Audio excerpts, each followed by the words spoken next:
Hey everyone, welcome back to another video. So guys, এটি হচ্ছে এই ভিডিওর লাস্ট পার্ট, অর্থাৎ পার্ট 3। এর আগের পার্ট যদি আপনারা না দেখে থাকেন তাহলে আমি নিচে লিঙ্ক ডিসক্রিপশন বক্সে দিয়ে রেখেছি, সেখান থেকে দেখে নিতে পারবেন। আর আজকের ভিডিওতে আমরা এই ফেসের বাকি যে রিমেনিং পার্টগুলো আছে সেগুলো আমরা কমপ্লিট করব, এবং আমি এই ছবিটির লিঙ্ক নিজে ডিসক্রিপশন বক্সে দিয়ে রেখেছি। কেউ যদি আঁকতে চান সেখান থেকে আঁকতে পারবেন, এবং এক কোণায় হয়তো এই ছবিটি শো করছে। So let's see. অলরাইট, সর্বপ্রথম আমরা হেয়ার ড্রয়িং করব, যার জন্য আমরা চারকোল পেন্সিল ইউজ করব।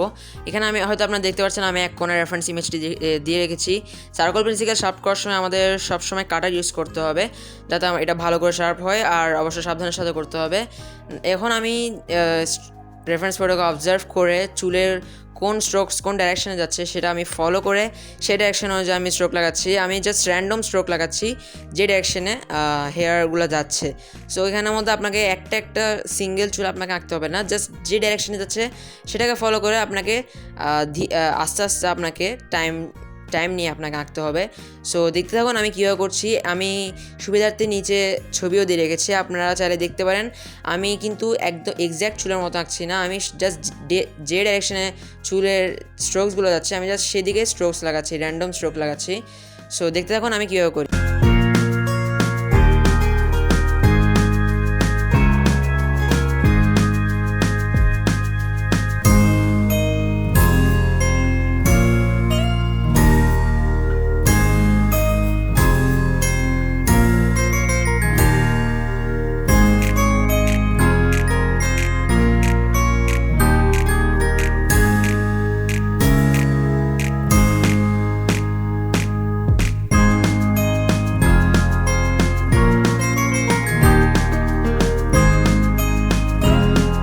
ওকে, সো আমাদের স্ট্রোকস অ্যাপ্লাই করা হয়ে গেছে। এবার আমরা একটি মেকআপ ব্রাশের সাহায্যে এটাকে ব্ল্যান্ড করব। যে ডাইরেকশনে চুলের স্ট্রোকসগুলো আছে সেদিক দিয়ে আমাদেরকে ব্ল্যান্ড করতে হবে।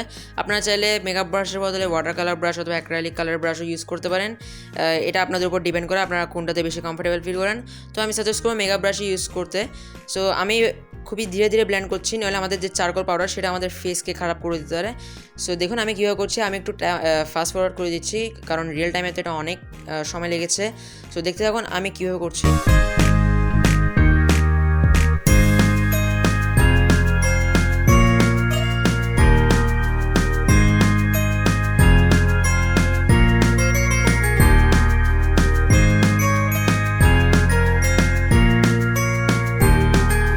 ওকে, সো এখানের মধ্যে আপনারা হয়তো দেখতে পাচ্ছেন আমি এখানের মধ্যে ডাস্ট ক্রিয়েট করছি হেয়ারের বাইরে গিয়েও। বিকজ আপনারা যদি ভালো করে অবজার্ভ করেন তাহলে দেখবেন কিছু হোয়াইট হেয়ারসও আছে যেগুলো লাইটের কারণে হোয়াইট হয়ে গেছে, অর্থাৎ ব্ল্যাক হেয়ার, বাট লাইট পড়ছে পিছন থেকে তাই একটু শাইন করে হোয়াইট হয়ে গেছে। সো সেগুলোর জন্য আমি এখানে একটু ডার্ক করছি, বিকজ আমাদের কাগজ তো আগের থেকে হোয়াইট আছে, তাই আমাকে হোয়াইট হেয়ার্স ড্র করার জন্য আগে এটাকে ডার্ক করতে হবে। সেই জন্য আমি এখানের মধ্যে ডার্কস ক্রিয়েট করে তারপর হোয়াইট হেয়ার এবং এক্সট্রা যে চুলগুলো বের হয়ে আছে সেগুলোকে আমি আঁকবো। সো আপনারা দেখুন আমি কীভাবে এটি করি। ওকে, সো এখন আমি হাইলাইটের জন্য ইউজ করছি টম্বো মোনো 0 ইরেজার। আর ইরেজারটি বিশেষত হচ্ছে এটা খুবই পাতলা একটি ইরেজার, অর্থাৎ অনেক চিকন। আর এটা দিয়ে আপনি খুবই ইজিলি যে চুলের হোয়াইট পার্টগুলো আছে, অর্থাৎ যেটা শাইন করছে সেটাকে আপনি খুবই ভালো করে অফ করতে পারবেন। আর আপনাদের এমন আছে কি যে এটাই ইউজ করতে, আপনারা চাইলে নর্মাল ইরেজারকে কেটে একদম চিকন করে আপনারা সেটা ইউজ করতে পারবেন। এটা জাস্ট আমি একটু ইজি হয় ড্রয়িং করাতে, তাই আমি এটি ইউজ করছি। বাকি সব কিছু ডিপেন্ড করে আপনার স্কিলসের উপরে, আপনি কত টাইম এবং কত এফোর্ট দিয়ে ড্রয়িংটি করছেন সেটার উপর ডিপেন্ড করে। সো দেখুন আমি রেফারেন্স ফটো অনুযায়ী কীভাবে এটাকে হাইলাইট করছি, এবং এভাবে আপনাদেরকে করতে হবে। জাস্ট যেখানে রেফারেন্স ফটোর মধ্যে যেখানে হাইলাইট থাকবে সেখানে আপনাদেরকে হাইলাইটটি দিতে হবে, নইলে আমরা যে পারফেক্ট ডেপথটি ড্রয়িংয়ের সেটা আমরা দেখতে পারবো না।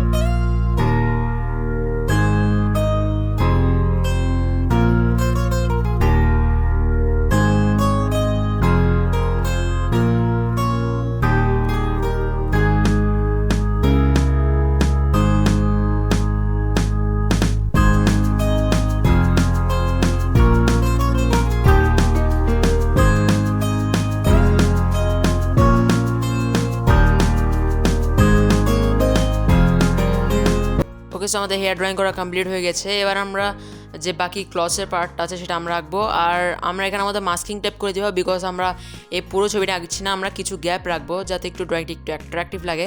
তো আমি এখানে মাস্কিং টেপ ইউজ করছি টেপিং করার জন্য আপনারা চাইলে আপনার কাছে যে কোনো ট্যাপ, তবে স্যালো ট্যাপ ইউজ করাকে অ্যাভয়েড করবেন, বিকজ ওটা পেজ আমাদের ড্যামেজ করে দিতে পারে, ড্যামেজ করে দিবে, কারণ ওটার মধ্যে যে গামের কোয়ান্টিটি সেটা বেশি থাকে। তাই আপনারা চেষ্টা করবেন মাস্কিং টেপ অথবা ওয়াশি টেপ ইউজ করার। অ্যান্ড নিচের পার্টটা ড্রয়িং করার জন্য আমরা সেম মেথড অ্যাপ্লাই করবো। যেখানে ডার্ক থাকবে সেখানে ডার্ক শেডিং করব, যেখানে লাইট থাকবে সেখানে লাইট শেডিং করব। আপনারা যদি একটু বুঝতে সমস্যা হয় তাহলে আপনারা আমার আগের পার্টটি দেখবেন, সেখানে আমি খুবই ভালো করে এক্সপ্লেন করেছিলাম কীভাবে আপনারা লাইট অ্যান্ড ডার্ককে অবটেইন করতে পারবেন। ডার্কের জন্য আপনাদের ইউজ করতে হবে 6B 4B এরকম টাইপের পেন্সিলগুলি, আর লাইটের জন্য আপনাদেরকে HB 2B এরকম টাইপের পেন্সিলগুলো ইউজ করতে হবে। তো দেখতে থাকুন আমি কীভাবে রেফারেন্স ফটো দিয়ে অবজার্ভ করি। আর আপনাদের যদি রিয়েল টাইম ভিডিও লাগে তাহলে আপনাকে অবশ্যই কমেন্টে বলবেন, আমি অবশ্যই রিয়েল টাইম ভিডিও আনার চেষ্টা করবো। So now enjoy the video.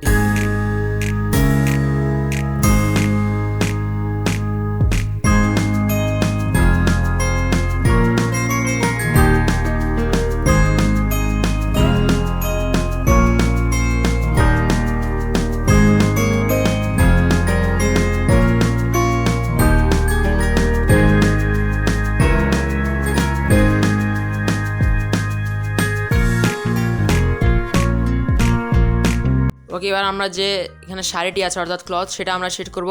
And এখানের মধ্যে আমি এক্স্যাক্ট ডিজাইনটি আঁকছি না, আমি নিজের থেকে র্যান্ডম অর্থাৎ অবজার্ভ করে র্যান্ডম ডিজাইন আঁকছি। একদম এক্স্যাক্ট আমাদের আঁকতে হবে এরকম কোনো কথা নেই। আমাদের যে মেইন সাবজেক্ট অর্থাৎ ফেস, সেটা আমাদের এক্স্যাক্টলি আঁকা হয়ে গেছে, এবং বাকি যে আমাদের ড্রেসগুলো সেখানের মধ্যে আমাদের একদম এক্স্যাক্ট ডিজাইনিংটা সেটা কোনো ব্যাপার করে না। যদি আপনারা হাইপার রিয়েলিস্টিক ওয়ার্ক করেন তখন সেটা আলাদা কথা, বাট এখন আমরা জাস্ট একটি ফিগার ড্রয়িং করছি, যার জন্য আমাদের এটা কোনো ইম্পর্টেন্ট ব্যাপার না।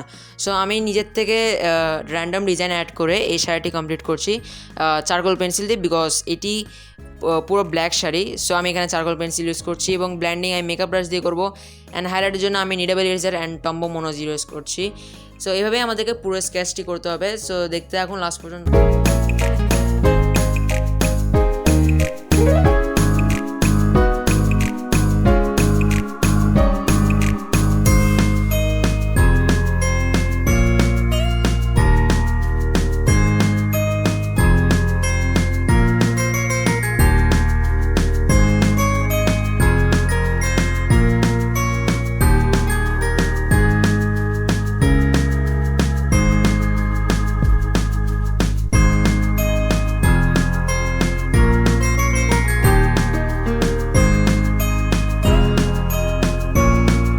ওকে, সো আমাদের ড্রয়িং কমপ্লিট হয়ে গেছে। এবার আমরা জাস্ট ইরেজার দিয়ে যে আমরা গ্রিড লাইনগুলো লিখেছি সেগুলোকে আমরা ইউজ করে দিব, নাহলে আমাদের ড্রয়িংটা দেখতে সুন্দর লাগবে না। তাই আমরা ইরেজার দিয়ে যে গ্রিডগুলো লিখেছি লাইন এবং নাম্বারগুলো, সেগুলোকে আমরা খুব ভালো করে ইরেজ করে দেব।